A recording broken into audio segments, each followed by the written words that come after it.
বাচ্চাগুলি মুখের দিকে তাকাইলেও কি কেউ মায়া হয় না। আমার বাচ্চারা যদি মরে যেত, আমার বাচ্চারা ঘরে ঘুমানো ছিল, এই বাচ্চা আমি টাইনা কোলে থেকে কোনো রকম উঠে আমি ঘর থেকে বাইরেছি ভাই। আমরা গরিব মানুষ, আমরা কোথায় যাব? আমাদের ঠিকানা বস্তি, সব শেষ, ব্যবসা বাণিজ্য সব শেষ। আমি কেমন আমাকে কিভাবে চোখের পানি ছাড়া আর কিছু নাই। উপরে লাগছে যদি আমাকে দিয়ে আমাদের এখানে পরিকল্পিতভাবে আগুনটা লাগানো হয়েছে।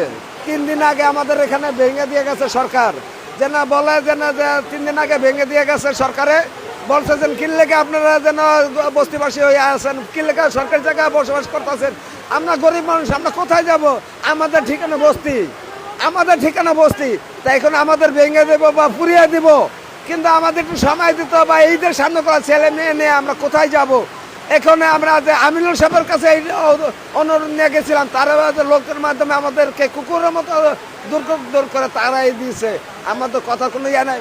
ওখানকার মিডিয়া আমাদের কথা সব রেকর্ড করলো, ওখানে মিডিয়া দিয়ে আমাদের কথা সব রেকর্ড করে ওই পাশে নেওয়ার পর তো মিডিয়ার রেকর্ডটা কাটিয়ে দিল, প্রচার দিল না।